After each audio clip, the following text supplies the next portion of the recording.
Добрий день, я вітаю всіх. Good afternoon. I want to thank everybody who joins us in Ukraine Media Center Ukraine Forum. We continue our operation and it's day 321 of our fight for freedom. And now we will be talking about the situation in our borders. Joining us in this studio is Andrii, Demchenko, the spokesperson of the State Border Guard of Ukraine. Good afternoon, Mr. Andrii. Good afternoon.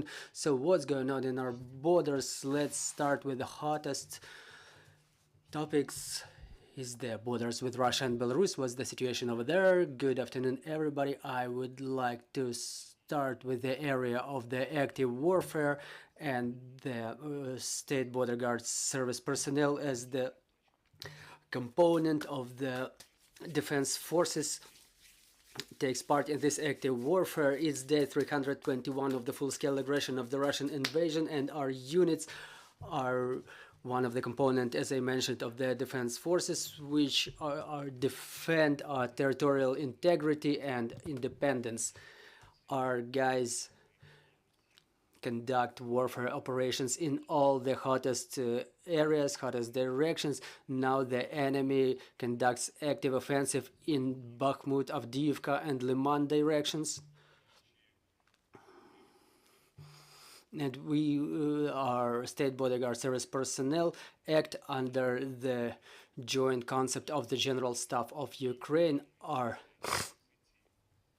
units resiliently withhold our positions, repel the enemy attacks in cooperation with the personnel of the armed forces of Ukraine in directions of Bakhmut and Solidar. The enemy focused substantial offensive forces, and the attacks don't cease even regardless the sufficient losses in part of the enemy, and the enemy keeps conducting offensive even regardless the mass losses on their part, and the Ukrainian defense forces stand shoulder to shoulder, and the units of aerial intelligence conduct reconnaissance using the unmanned aerial vehicles. We use the mortar teams to inflict losses on the enemy, and the units of both armed forces and State Border Guard of Ukraine recaptured the positions previously taken by the enemy. The State Border Guard Service of Ukraine also ensures safety and security along the sections of the border where the situation remains tense, in particular the border with Russia. In that direction, the terrorist state does not cease the daily shelling of Ukrainian territories. In the areas where enemy was ousted, I mean Chernihiv, Sumy, and Kharkiv regions, the areas along the border with Russia are subject to constant shellings. In particular, in Sumy region, the shellings are quite intense. However, the other regions also suffer cannon artillery and mortar attacks, sometimes even the small arms fire and aviation strikes which are being used for the strikes on Ukrainian territory. Since the beginning of the year, we documented already 60 shellings as the enemy was terrorizing Ukrainian lands. Before the new year in Kharkiv region, we were actively documenting the attempts of use by the enemy of the sabotage teams. A little bit less of such cases were documented in Sumy region. However, all the defense forces are in their positions, resiliently defending the country, and the sabotage groups were easily identified with fire opened against them, which made them to withdraw. Regarding the border with Belarus, the situation is under full control. However, the situation is still tense. Belarus does not stop supporting the Russian aggression, providing their territory, airspace, and their personnel. In particular, there are joint trainings going on between Russia and Belarus, and there is already scheduled aviation training for the 16th of January. Belarus keeps escalating the situation, producing statements about the reinforcement of the joint military forces of the so-called joint state, but we still don't observe some substantial accumulation of forces which could be sufficient for the repeated invasion into the territory of Ukraine from the side of Belarus from the north. However, we observe permanent pressure by Russia on Belarus, so they start the full-scale they join the full-scale invasion. Our reconnaissance units survey the situation incessantly to have understanding when such invasion may be prepared. Our main task is not to allow such invasion, and we cannot underestimate the enemy, because any moment Russia may use that direction for invasion in Ukraine repeatedly.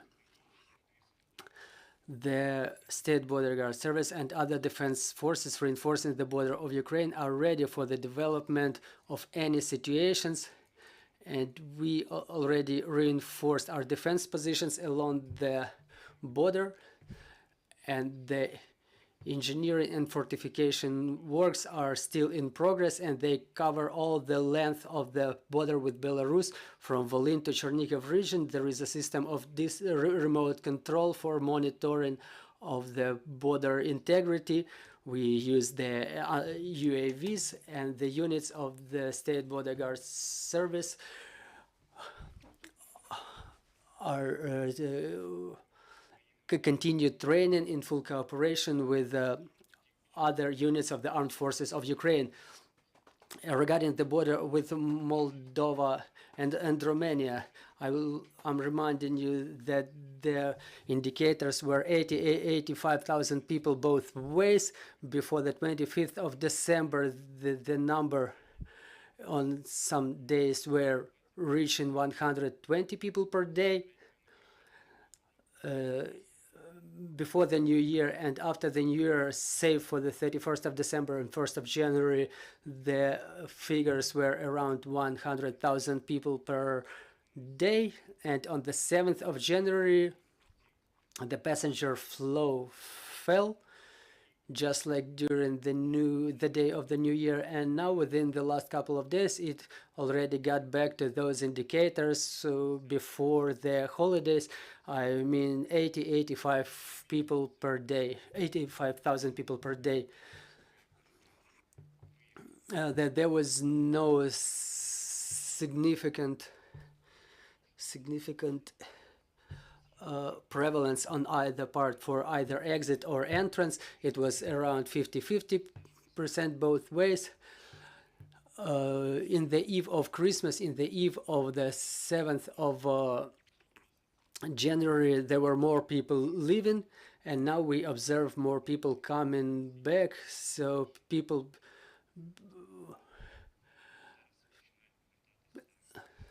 or the other way, the people were coming back home before Christmas, and now they go back outside Ukraine for where they reside temporarily. We were observing the increase in the lines in the border, and for prompt processing in the checkpoints, the State Border Guard Service increased the number of inspector personnel, and we were in close cooperation with the State Border Guard Service of neighboring countries for prompt processing of the citizens crossing the border. I have to separately emphasize that due to the New Year and Christmas holidays, the passenger flow increased 11% during December. Meanwhile, in autumn, we documented the decrease of the passenger flow. And I have to add that in 2022, in the state border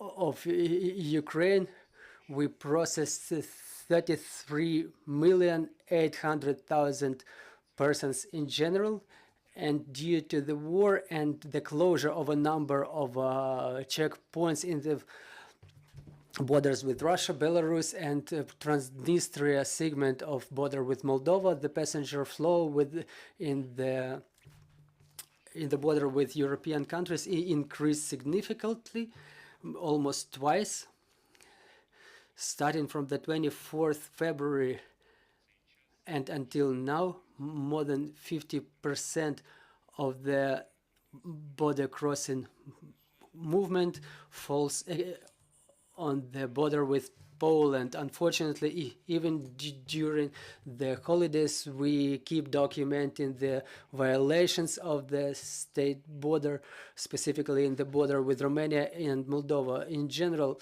starting from the 24th of February, in the green sectors of the border, we detained almost 8,700 such people, such violators, and I call all the citizens who try to cross the border in an illegal manner, in view of the weather conditions, it may pose hazard to their health and safety.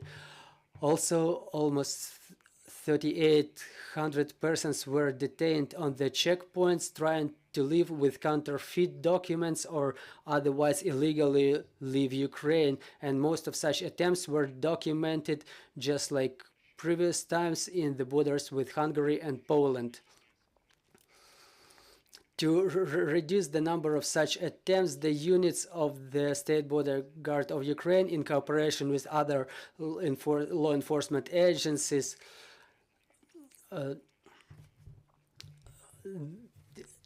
takes all necessary measures,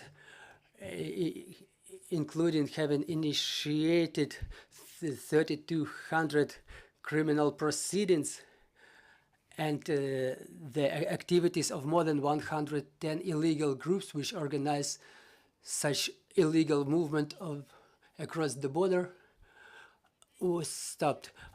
Dear colleagues, any questions? Good afternoon, Maria Gonchar, Ukrinform. Does the management of State Border Guard Service approve any resolutions regarding the officer Ivana Plantovska, and what's known about her manager Sergei Mul, because there was information that he was handed the notice of suspicion? Well, those resolutions will be implemented shortly, and they will regard the further service of our service personnel and fulfillment of her duties. Further on, I cannot comment any specifics of her personal life, but the State Border Guard Service reacted immediately to the situation you mentioned, and as I mentioned, their resolutions will be taken within the shortest terms possible. And we feel sorry that meanwhile that more than 50% of the State Border Guard Service personnel fulfill the duties related to the defense of our country. Other ones pay more attention to their personal life, which is morally unacceptable. And unfortunately, after this story, the fakes started spreading in information field, which are more than 1 year old, regarding Sergei Mul, since they mentioned our servicewoman was serving under his lead, and there were talks about him being involved in corruption scandals, and about the searches which were taking place more than 1 year ago, that there were millions of cash found during those searches in his possession, and the passport of another country, and more stuff like that, which is not true. So Sergei Mul himself mentioned about that when that information was spread about 1 year ago, and he also mentioned that he was going to sue for unfaithful information. I would like to mention that in this situation, you better use some verified information rather than spreading fakes, because if any of the servicemen, including Sergei Mul, has some violations and he commits some violations of his duties, and the journalist should not be guided by information spread it on internet without any further verification. And regarding their latest thoughts, or information related to this situation with our service woman, we have to mention that Sergei Mul was in his working place during holidays and not. I would like to detailize regarding Sergei Mul that there is information in mass media discussed which is more than 1 year old. Was there a period in this legal action? Since then, there were no further notices from law enforcement agencies regarding the searches which were supposed to be going, and there were no more talks about any cash or money in the accounts, let alone the Colombian passport.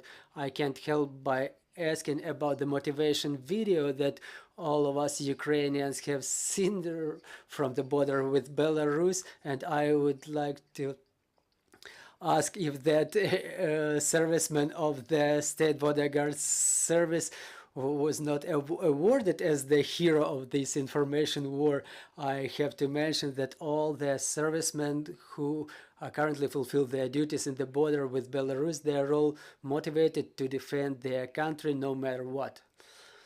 And this can be evaluated as the demonstration of what waits for our enemies who try to enter the territory of Ukraine, including from that direction, no matter either Belarusian or Russian. Thank you, sir. I'm reminding you, joining us was Andrii Demchenko, the spokesperson for the State Border Guard of Ukraine. Right now, our team is working on the preparation of the schedule for tomorrow, so bear with us, trust in our armed forces, and let's work together for the victory. Glory to Ukraine. Thank you for the invitation.